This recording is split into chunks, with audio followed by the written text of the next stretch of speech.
So, okay, so this wasn't my plan. Uh,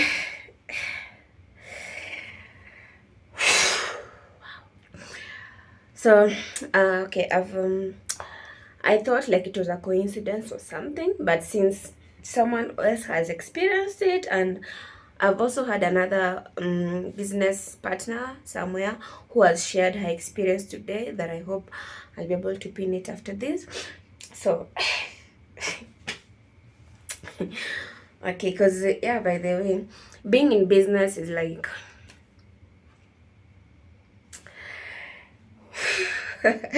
so we feed from business. I'm a full-time entrepreneur. I'm self-employed. So okay, so let me start from where the story actually began. So it's a Wednesday, a Wednesday evening, like around 7.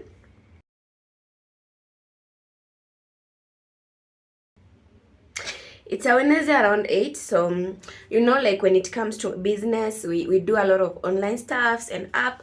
So we have Jiji. So personally, I use Jiji, I use Jumia, I use Facebook, I use Instagram, I use TikTok, yeah, and Sky Garden. So those are the apps that I use to market my items and actually sell.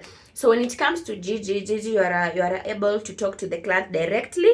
Yeah, like kuna namba yako hapo. If they have seen your item, they call you directly and then you guys can talk. So with Gigi, it's different from Jumia where we drop. Yeah, so Gigi, they call you direct. So it's Wednesday around Sambili, so someone calls me. So there are these chocolates, I think mnazijua ziko hadi super. There are these chocolates that actually have alcohol content in them. Kuna chocolates za whiskey, kuna brandy, yeah, and rum pia ziko, and all other category of alcohol. So they are made in a sort of a chocolate. So they are very, very specific things that we don't actually market them like, because they're not supposed to be consumed by under 18. So to control that, we always ensure to like give specific people knowing who they are or what they want, or mostly we sell to clubs. So on a Wednesday night, so around 8, someone calls me, and he's speaking English, by the way. So I'll tell you, this guy is, I don't know his name, but ukiangalia kwa Truecaller inaitwa Chudri. He's an Indian guy. So Chodri ama ndio Chudri, I don't know Chodri, let's call him Chodri. So Chodri calls me. I'll share even his number. He calls me and he's like, hi, I've seen these things on Jiji. Can I get the chocolates like right now? And I told him, no, we are based in Nairobi CBD, and we actually close the shop by 6 p.m. So right now it's impossible for me to like deliver to you. So I always have a thing like me, when I have a customer asking me for something, I'm not the kind of person to like follow up. I don't follow up on my clients, like, okay, so I'm not a huge fan of following clients like, hey, hi, the next day, and reminding them like, you had talked to me the previous day, are you going to place your order? Like, I rarely do that. So this day was not an exemption. So we had talked to Chodri on Wednesday usiku. So he was my last client. The last conversation that I had was with him, and what he wanted were the chocolates. Yes, at the back of my mind I had this. So I don't know, I woke up in the morning and my bathroom had some issues. So I'm just trying to like give you the general story. So I hadn't planned to like tengeneza bathroom or something, because yes, tap hiyo kitu kumeharibika for some time, but I didn't expect like iharibike tu yote. So I wake up and I just feel weird. I'm trying to pray, just things are not working, like I just feel pole dear exi, najua unapata magumu na mwaka kwa kunywa sumu kikosi. So I'm working from home, things are running smoothly. And so at the back I had written on a note somewhere about Chodri, because I was specific that this client wanted chocolates. I had a plan, because on Wednesday he told me like, if I can deliver even the next day after we had talked, let me deliver them at exactly 8 again. So I was like trying to reach out to my rider, the person that I'm actually used to. So it was like in vain. I'm trying to call him and I couldn't interact. So nikasema pia since he's not around and he's the only one that I trust the most with the certain amount of money, let me just let it slide, the order iende tu hivyo. So around 5, Chudri calls me. And then he's like, hey, you are supposed to deliver some items. And I'm like, oh yeah, I remember. So he then starts sending me voice notes like, hey, hi, where are you? Yeah, I think I'll pin the conversation down there. So after we have talked and akanipea order yake and he was confirming, I was even like weighing down like prices yake, this is this much, this is this much. Then he's telling me, give me 3 of this, give me 2 of this, give me 1 of this, give me. So he was like really putting a massive order. And okay, it's not something new or something, because the location he had given me ilikuwa ya club. So these are stock. So definitely I used to chukua stock moja, he had to take stock in bulk. So I call my supplier. So she's also a woman, so she's a she. And I tell her, my rider is not around, can I kindly use yours? And she tells me that I have someone that I trust so much, maybe you can actually use him. So me, I give her the orders, like what she should pack for him, because I'm not around. So she should pack for him this amount of things, of chocolates apeleke. So the rider calls me and tells me, sioni packaging na unajua it's already almost 6 na tao kumefungwa. So Chudri again calls me and then he's like, hey, can I get the rider's number?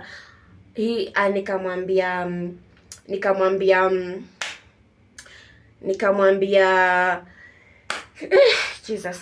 Nikamwambia sawa. So apparently I sent him the wrong number the first time he asked for the number. The number that I sent that was wrong, akajaribu call, he was not going through. So ndo nikaona it was the wrong number that I sent you, so I sent him the correct number. So the rider was supposed to go to deliver some things in Ngong Road. So then dachukue njia Ngara, cause Chudri I was like a bit comfortable cause Chudri was like saying sijui anatoka job 6 and I was telling him this tunafunga 6. The latest I can do is 6:30 cause this is also like I need to break down my profits and stuff like close business at the end of the day, and I cannot do it before 6:30. But since the rider like had other things to do, I told him then make it the last option. Yeah, so he went to the Ngong Road and did the delivery. So now he was on his way to Chudri's location. He had pinned the location and the location was exactly opposite Pangani police station. So there's a club there for Muslims. It's a Muslim club. Inaleta hivyo kwa Google Maps. I've never been there physically. So Chudri goes there. So it's 7 imepita, 8 imepita, and I'm wondering, oh my goodness, mbona rider niongeleshi, like what's happening? He's supposed to like have communicated to me where he is. So nilikuwa nafua nikacha kufua. Nikasema hebu nifuatilie hii pesa. Kwani nini inaendelea? Nimecheza ama? So I'm just trying to confirm with though I trust him 100%. So I try calling the rider. So when I'm calling, a guy picks up a call and then he's like, hi, unaongea na DCI. Nikamwambia DCI, like what do you mean DCI? When DCI kutoka wapi? Anaambia eti whatever you had delivered, it has THC ama THL, THC. So THC apparently ni bangi.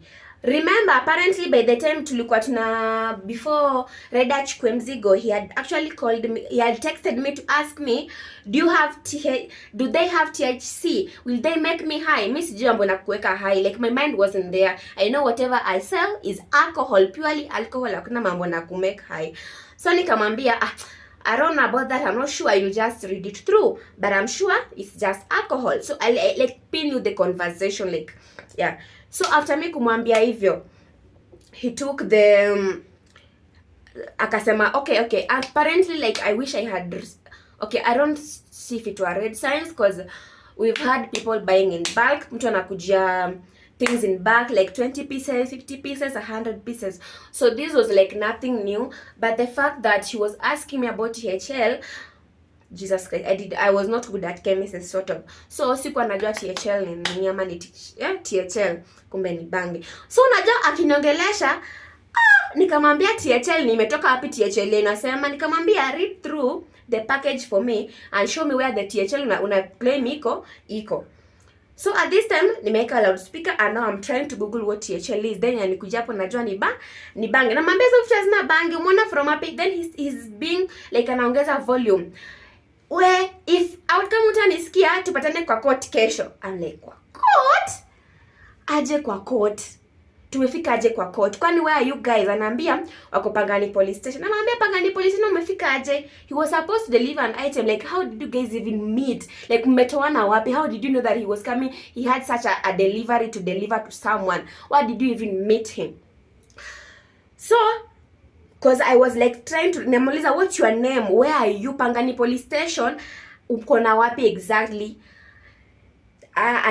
Nikimuuliza jina, anachukua simu, anapatia huyo chali, anamwambia huyu madhe akusaidia, huyu madhe ni kama hata kusaidia, chana na huyu, focus na wenye wataoneza kusaidia. Then I'm wondering like what's really going on. At this rate I'm like confused. Nimeacha kufua literally. Like everything is like sielewi. I don't even know like where they have met or anything. So I go again and call the other business partner. I'm talking to like hey, actually this guy was claiming to be DCI. He told me that akona mabusu wangu wawili ni watafutie 2020. I'm like, watafutie nikitoka wapi? Like namwambia explain to me, how are they two? How did you meet them? Umewajua aje? Ukajua they had sijui bangi or something. So like amehang simu, anasema sijui mimi sisaidii, sijui I'm rude. Now I'm confused. So I again call my partner, then I'm like asking her, you are supposed to send one person. Why are they two? Why were you sending two people to deliver one item? She's telling me hakuna watu wawili. He's one. I'm also confused like you are. I have just received a call from somebody claiming to be a police officer. Wanaambia wako police station Pangani and they have arrested this guy. I'm now trying to think, because if he's been arrested, it means my client hasn't yet received his delivery. And normally when a client hasn't received a package, like akisema ni 8 then uchelewa hata kidogo, and because he really looks like somebody who wanted them, he should have gotten back to me like a call and niulize what's happening. So I text him, hi, like where are you? Where is my rider? Why has he been arrested? Then aka-reply hapo, I waited for him in vain and I am now home. Nikamcall, akashika simu. Nikamuuliza, where is my rider? What is happening? Who are you? Like, tell me, what's your name? Where are you from? Na umejua aje hizi story zote? I want to know. Like, nipe information, I'm floating. So this guy, yawa Jesus. After ameshika simu yangu kwanza, I tried calling him again. Like, I'm trying to like, sijui, I'm calling Pauline. Pauline is my friend. I'm calling her. I'm trying to explain myself to her. I'm telling her, I'm like, I'm desperate. I don't know what's happening. And those hizo chocolates zilikuwa mingi. They are worth a fortune. So like, my stress is chocolates and my stress, I don't know. And it's already 8. So I'm wondering like, what do I do? Like, I was so confused. Like, everything wasn't adding up. Pauline kampia namba yake ajaribu kumcall, anaambia Pauline, yeye pia anashangaa like why are we calling him? He's been waiting for us for the whole evening. Ajaona mtu and amechoka nayo delivery sasa haitaki. And I'm like, Jesus, what is happening? So when I'm talking to my business partner again, she's telling me, hapana, huyo Chondri ndiye ametuseti. Like, this is a setup. Kumbuka all along I haven't gotten like the version from the rider. I'm trying to call, they're not picking up my calls. So I scrolled through my phone. Nakumbuka kuna wakati I was in promo, tulikuwa somewhere in Pangani, and I remember meeting a police officer. So this police officer, our first meeting was so bad, was ugly, but we became friends with after whatever we had arguing about. So the second time tukipata tulipitana kwa Kanjo, I was trying to get my paper signed. I'm not kwa Kanjo lazima ulipie. So I wanted to eat like done without me giving money. So I had to use him and remind him where we meet for him apeleke paper zangu zistampiwe for free. So I nikakumbuka namba yake, so I called him. Nikamwambia hi, how are you? I'm okay. Nikamuuliza uko wapi? Akaniambia ako Pangani. Nikamuuliza Pangani wapi? Police station. Oh, and I explained to him. I told him like, hey, nisaidie tafadhali juko kwa shift. Kindly confirm for me if kuna nduthi imeletwa hapo saa hizi, and if there's a guy who is in there who has been locked. He calls me back after like 2 minutes. Hakuna nduthi imeletwa, hakuna msi hapa ndani. Namwambia but my guy has been arrested. Akaniambia unajua kuna unywaji fulani siku na karao, nasema karao. Now blood in a boil. If they're not at the police station, where are they? So I'm trying to call. I call until they pick my calls. Nauliza guy, where are you? Anaambia kwa boot. Boot unafanya nini kwa boot? I thought you're in a police station. Like if I'm supposed to come save you, I'm saving you from a police station. Umefika aje kwa boot? Anaambia me, I just met these people and wana claim ni makarao na hivyo ndio venye nimeingizwa kwa boot. So you are speaking for me from the boot. Send me your live location. Akitumia location, I'm sending to the police officer. That is how alienda mteja. This police officer literally alizima simu kafungua 8 asubuhi. The only hope I had. Again, I'm trying to think. Nimepost status, who knows a police officer? I'm given a number. Ya kwanza na yenye napatiwa ni ya Kariako. Thank you. Kariako is next to Pangani. I call him. I explain myself. Namwambia please go save us. I'm even telling him I'm willing to give you some money to go save him. Because at the moment, I'm really stressed up with whatever that has been happening in Nairobi. People are being killed every single day. Nothing is done. Sijui napata sijui mtu amerushwa. Sijui what is happening. At the back of my mind, I am like, this is somebody's husband. This is somebody's son. This is... Watu wanategemea huyu mtu. If anything happens to him, who sent him? It is me. Nauliza, I've ever worked in a club, but I've never interacted with those things like kuzikula or something. So I'm asking mwenye a woman who used to be my boss and her sister, like, na watumia mapicha hizi vitu zinawanga na bangi tangu lini? Ananiambia hakuna bangi. That is just you people being con. So when I again call them back, now that I'm confident, like, hizi vitu nazijua for real, because namwambia hizo vitu si bangi. Mbona umearrest mtu wangu? Like, hii plan yote ni ya nini? He tells me nitoe 2020 ya watu wangu. Naambia 20 na kutolea wapi 20 saizi? He tells me weka 10 na haraka mambo iishe. Namuuliza like I'm giving you, nikitoa wapi? First of all, nishaambiwa he is alone. There's nobody there. Like why you telling me there too? Aya sawa madam, tuma pesa tu mambo mingi. Namwambia hapana, I cannot just send you money like that. We don't atukoti pesa. We go through a whole process to get that money that you're actually asking me for. Akakata simu. Like every time I try to talk to him, anakata simu. Hadi ilifika point I'm telling him, give me the mwenye simu niongee nawe. Try talking to me. Ananiambia my phone is 3%. Nikamwambia sasa kama sina kwa 3% tutafanya aje? Because we have to save you, and the only means of communication, ambio karani pati namba yake. Let me talk to him directly. He doesn't want. These people gave him power bank. A charge simu vizuri. I don't know any other police officer. So I get a number from Muthaiga. This police is in Muthaiga. So I'm trying to talk to him. I'm trying to explain myself. Nimemtumia location WhatsApp. Naambia ingia WhatsApp uangalie. Ingia WhatsApp uangalie location. Nitakupe, please endo nisaidie. So I give up on police officers. My rider, I'm sure he's been in town enough to like know some people. So I'm calling him. He's the person that is my only hope. Now explain and ananiambia, watu kwanza unajua kuka police station. The first and second, watu kunyo nataka ni do or something, you just have to negotiate. Like he was really trying to help me, and he's telling me, akaniambia niwapatie namba yao watu, nikawapatia namba kwa call. And they I don't know how they communicated, because my rider, I don't know, you know, men wakaongea, because mimi wataki kunisikia. They are saying that I'm shouting, sijui I'm rude, sijui I'm nini. My partner when he's trying to call pia wanakata simu zake, wanasema eti the only communication they want is now money. Mambo ya court tumetoka. So my rider calls them, wanambia rider aniambie nitume 10. My rider tells him, ayo dem ana 10, ana hata 5 hana anything.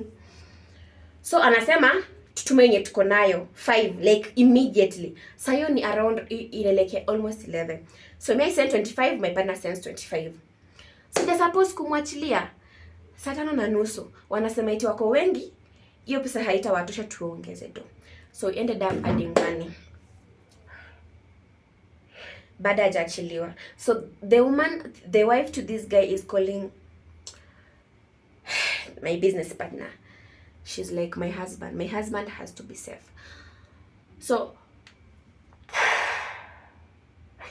we sent money in bits. Hadi rada sana nikomikile naambia hawa sasa wametoka, but wameacha na watu wawili. There are 4 people. Wamemwacha na watu wawili wametoka, wameenda sijui wapi, then they are coming back. The only thing they want is more money, like lazima doi watoshe. So we ended up paying them whatever they wanted. These chocolates were a fortune. Walimwachilia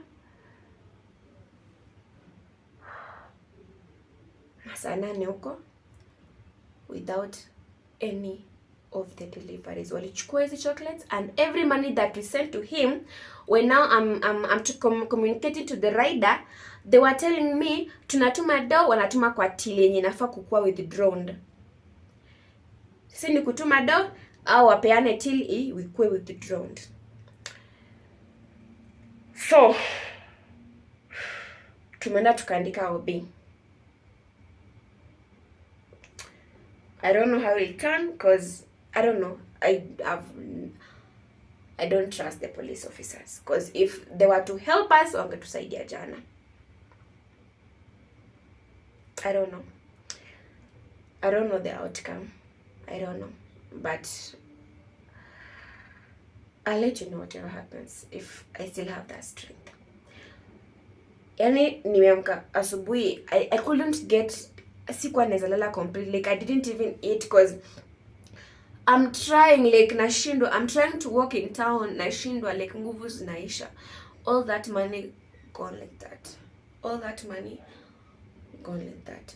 Though we are so grateful that the guy is okay, in as much as wamechukua everything, but the guy is super okay. But to all business people outside there, now watch your number, please. Scammers are everywhere. So like what has also motivated me is because a colleague of mine has also experienced a different thing, but same tactics, same people. So how are we going to survive as online business people, honestly?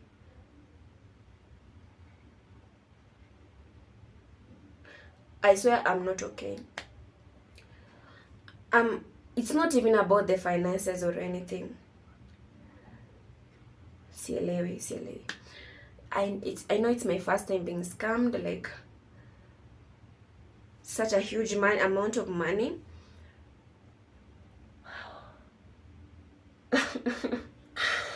Someone tap me, tell me I'm dreaming. Someone tell me I did not lose everything in a day. Someone tell me. Yeah. So that is the story, guys. That is the story. So at the beginning I thought they were cops. So they are actually not cops. But the fact that cops are not willing to intervene also is alarming, because I don't know.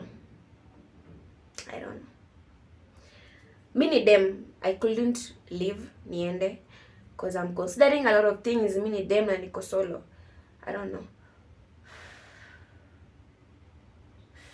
The only person I was depending on to like communicate to them and everything was my rider, of which he was the one who made at least to save his fellow rider to be able to be safe. So to all businesses, online businesses outside there, I don't know how we are going to do it.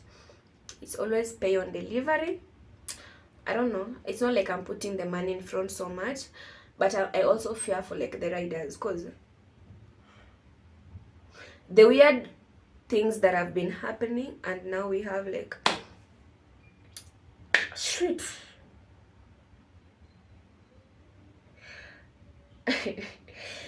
I'm still dreaming. Yani the whole conversation was like a scam. These people were planning. These people were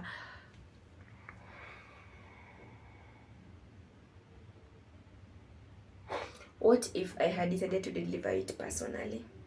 What if I had decided to go there personally? So speaking to the rider, ananiambia when he reached at the destination, it was a planned thing.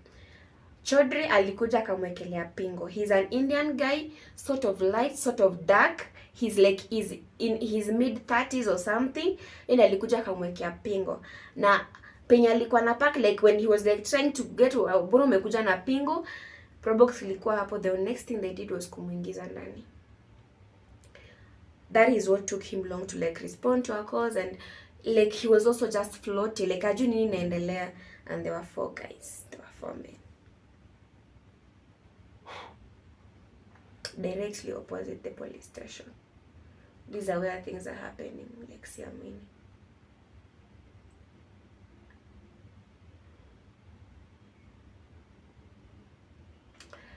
Siamini, because I'm like imagining like how we work, like even the days you don't want to show up, you ensure you show up, because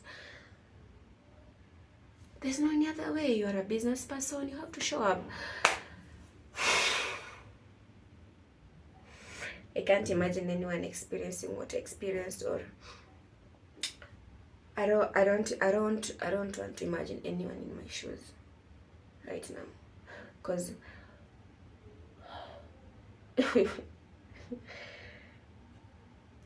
I'm not okay.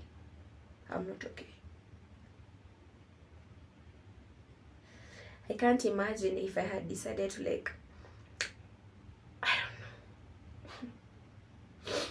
We thank God the rider is safe, but so that is what happened. Generally, that is how we were conned. I'm not going to quote the amount, because yeah. So we sent money until they were satisfied for them to release him, and they released him when they felt like it. And